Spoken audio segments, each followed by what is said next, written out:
بسم اللہ الرحمن الرحیم۔ السلام علیکم۔ کڈس فیری ٹیلز میں خوش آمدید فرینڈز۔ آج میں آپ کے لیے ایک سچی اور خوفناک کہانی لے کر حاضر ہوئی ہوں۔ فرینڈز، اگر آپ میرے چینل پر نئے ہیں تو میرے چینل کو سبسکرائب کر لیں۔ اگر کہانی پسند آئے تو لائک اور شیئر ضرور کریں۔ بڑھتے ہیں ہماری آج کی کہانی کی طرف۔ یہ کہانی نہیں بلکہ ایک سچی حقیقت ہے۔ یہ پیپلا اسٹیشن کے ساتھ واقعہ ایک رتی ماڑی عمارت کی ہے جس میں 2 کمرے پرانی طرز کے بنے ہوئے ہیں۔ ان میں ایک کمرہ بالکل بند پڑا رہتا ہے اور دوسرے 2 کمروں میں ہمارے نانا اور ماموں ممانی اور ان کے بچے رہتے ہیں۔ ایک کمرہ جو اتنا بڑا نہیں ہے، چھوٹا سا ہے، اس میں ہمارے نانا رہتے ہیں۔ ہماری نانی جان فوت ہو چکی ہیں اور دوسرا کمرہ بہت ہی بڑا ہے۔ یہ ہندوؤں کے زمانے کا گھر ہے، اس لیے اس میں ایک مندر جیسی جگہ بھی ہے۔ ان کمروں کے اوپر چھت ہے، اس پر ایک ہی کمرہ ہے جو دکھنے میں بہت بڑا لگتا ہے۔ اس کے 4 دروازے ہیں اور چاروں طرف بڑی بڑی کھڑکیاں ہیں۔ بہت ہی پراسرار چھت تھی۔ ایک دفعہ ہم گھر والے اپنے نانا کے گھر گئے گرمیوں کی چھٹیاں گزارنے کے لیے۔ دوپہر کے 1 یا تقریباً 1:30 بجے کا وقت تھا۔ سب لوگ کمروں میں سو رہے تھے۔ ہم سب کزنز باہر درختوں کی چھاؤں میں بیٹھے تھے کہ اچانک چھت سے کسی چیز کی آواز سنائی دی، جیسے کوئی کانچ کی چیز گر کر ٹوٹی ہو۔ ہم نے سمجھا شاید کمرے میں کوئی چیز گری ہو۔ ہم یہی بات کر رہے تھے کہ پھر سے ویسی ہی آواز ہماری سماعتوں سے ٹکرائی تو ہمارے ماموں کے بیٹے سمیر نے کہا، لگتا ہے چھت پر کوئی ہے۔ میری چھوٹی کزن اینا نے کہا، چھت پر جا کر دیکھتے ہیں۔ احتشام، عقیل، عدنان سب بولے کہ ویسے تو چھت پر جانے سے سختی سے منع کیا ہوا ہے، آج سب سوئے ہوئے ہیں، جا کر دیکھتے ہیں۔ اتنے میں میری بہن وجیہ ناز بھاگ کر سیڑھیاں چڑھنے لگی۔ ہم سب نے اسے روکا مگر وہ نہ رکی اور چھت پر چلی گئی۔ ہم سب کزنز بھی اس کے پیچھے چلے گئے کیونکہ ہمیں بھی چھت دیکھنے کا موقع مل رہا تھا۔ ہم سب جب پہنچے تو وجیہ آخری سیڑھیوں پر کھڑی تھی اور وہ بھی گمسم۔ وہاں سے چھت والا کمرہ تو نہیں لیکن صحن پورا نظر آتا تھا۔ ہم سب بھی وہیں کھڑے ہو گئے۔ کوئی مدھم مدھم آوازیں آ رہی تھی۔ ہم نے دیکھا کہ صحن میں ایک بال ہوا میں اچھل رہی تھی لیکن نظر کوئی نہیں آ رہا تھا۔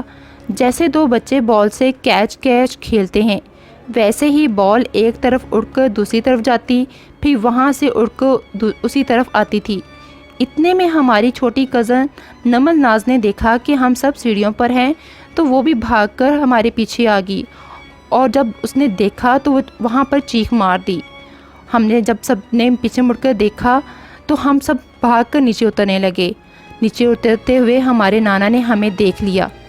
انہوں نے ہم سب کو بہت ڈانٹا تھا اور کہا، میں نے تم سب کو پہلے بھی کہا تھا کہ چھت پر نہیں جانا، تو پھر کیوں گئے تم لوگ؟ ہم نے اپنے نانا کو ساری بات بتا دی۔ انہوں نے کہا، مجھے سب پتہ ہے، اس لیے تم سب کو وہاں جانے سے روکتا ہوں کیونکہ وہاں ناری مخلوق آباد ہے، وہاں جن تھے۔ چھت پر جن کا نام سن کر ہم سب ڈر گئے اور ایک دوسرے سے چپک گئے۔ ہمارے نانا نے کہا کہ وہ ان کے بچے کھیل رہے ہیں، آئندہ ادھر مت جانا، اور کہا جاؤ جا کے سو جاؤ۔ ہم سب کمرے میں چلے گئے۔ اسی طرح دن گزر گیا اور رات ہو گئی۔ رات کو تقریباً 11-12 بجے کا ٹائم تھا کہ ہم سب سو رہے تھے کہ اچانک رات کے 2 بجے ہمیں کزن نے اٹھایا اور کہا، نانا جان چھت کی طرف جا رہے ہیں۔ ہم سب نے باقی کزنوں کو اٹھایا اور آہستہ آہستہ ہم سب بھی نانا جی کے ساتھ چھت پر ان کے پیچھے پیچھے گئے۔ جب نانا جی چھت کے کمرے کے دروازے پر گئے تو وہ خود بخود کھل گیا۔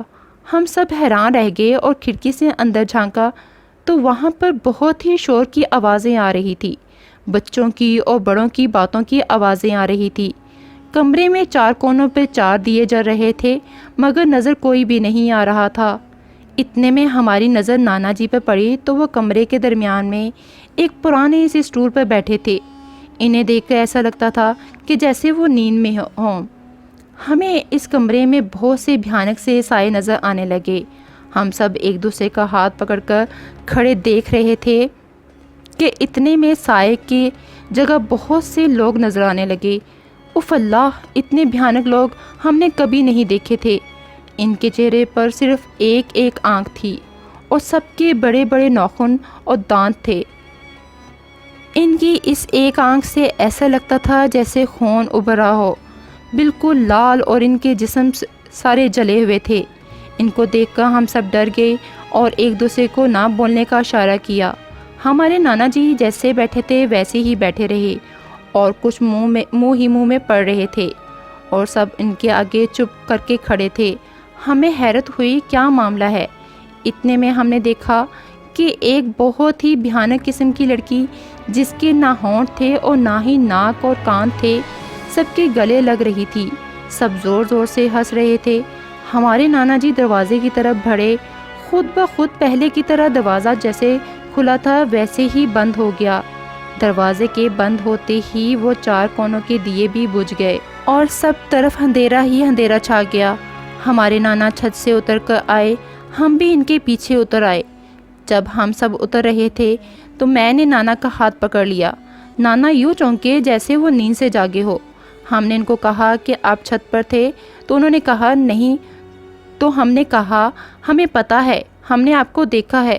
نانا جی نے کہا ہاں ہاں، وہاں جو جنات کی بستی آباد ہے وہاں پر وہ لوگ مجھے لے گئے تھے۔